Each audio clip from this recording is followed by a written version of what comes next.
What up, YouTube peeps? This your man Logician, and it's gonna be part one. Well, actually, I don't know if I should call it part one, man. It's just gonna be a rant on some of the pain I feel from the brothers out there, man, and their frustration in dealing with women in general, and I especially want to, I want to speak to the young black brothers, or just black men in general, that had this deep-rooted frustration with black women and why, and their choice of thugs and losers and fools and idiots as mates, and rather than them being nice gentlemen, and just men in general that have been walked on, abused, dogged out, looked over, passed by, told that that they're the best guy in the world, but at the same time, women just want to be their friends, that they're told that they should just wait long enough, and the right woman will come along, and then you'll live happily ever after, and all of the other BS that you guys have had to listen to and take over the years, man. Like I said, I feel your pain. And the reason I'm doing this, man, and reaching out like this is because I consider myself a nice guy. And as a matter of fact, when I was younger, when I was a kid, even now, really, I was considered a nerd, flat out. And for the black community, I was considered a nerd and an uppity Negro. So you could check out those definitions in my series of black women, thugs, nerds, the uppity Negro, and the media. So I explain my basic premise of why women make these illogical decisions in my other video series that I did, entitled "Why Women Choose Thugs and Bad Boys Over Nice Guys." So you might want to check those two series out as a prerequisite to and a precursor, and to this video series, to help you understand a lot of my basic philosophy and theories of why this stuff is going on. But to just to kind of deal with the frustration, first of all, you're not alone. My nice guys out there watching, man. It's men all over the country and really all over the world that's dealing with the same thing you're dealing with. But especially here in America, because we have certain elements that have been socialized into us.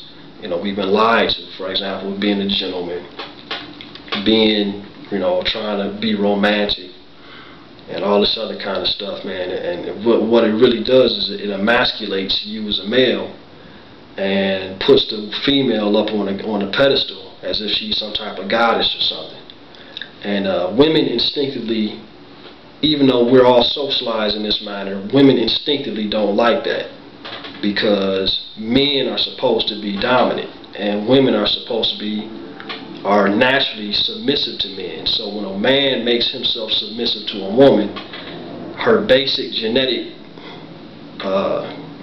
the base genetic functioning that causes her to subconsciously make decisions, what it does is it causes her to look at you as a weak male, because you have now become submissive to her rather than you requiring her submission. And this is what the thug, bad boys, and jerks do. Although inadvertently, and on a very immature and really barbaric level, that's what they do. They cause submission in the female. And like I said, women are naturally submissive to men. And so when you put yourself, when you're the gentleman, the super nice guy, right, the caring, sensitive, I'll do whatever you say, do whatever you want type guy, what you have done is become submissive to her in her eyes, which makes you weak, which makes you appear weak, not necessarily weak, but which makes you appear weak, which makes you appear inept, which makes you appear unmasculine, which makes you appear subservient. So you got to deal with the lies of romance and being a gentleman. I'm not saying disrespect a woman, or respect is a minimum with all human beings, but this gentleman stuff is, number one, romance and being a gentleman have nothing to do with the attraction of a female. Okay, a dominant male, or what people call alpha male, is what females are attracted to. Anything less than that, and you become the friend or the nice guy. Simple as that. So, what you guys have to learn how to do is, go beyond your status as a nice guy and a friend.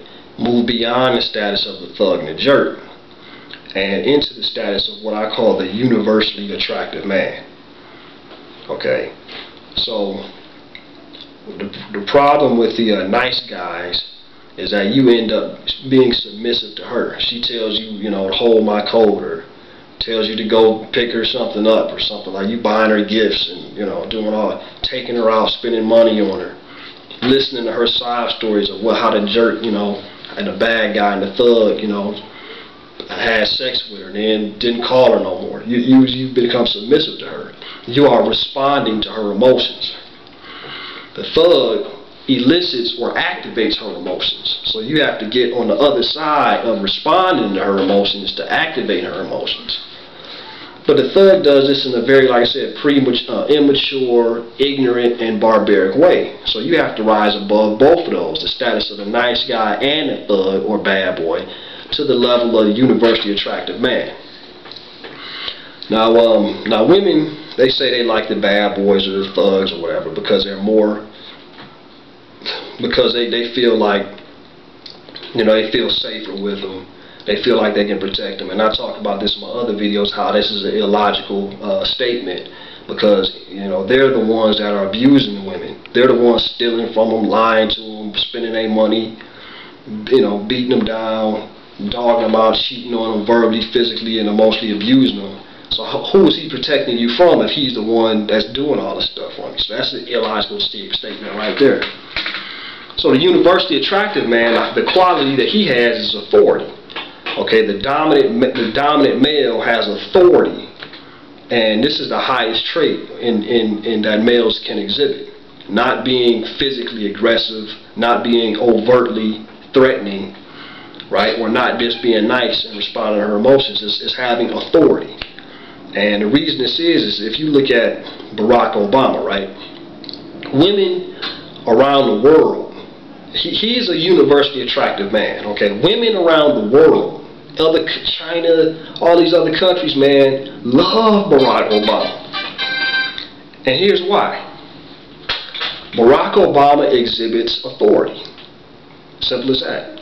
He doesn't exhibit physical aggressiveness. He doesn't have a bunch of muscles, or he doesn't look like, he doesn't look like a thug or anything like that, but he exhibits an aura of authority. And this is higher than what the thug employs with his ignorant, stupid behavior, and it's definitely higher than what the nice guy employs with his antics of weakness and subservience and being subservient and submissiveness. So y'all see me on part 2 and a little rant.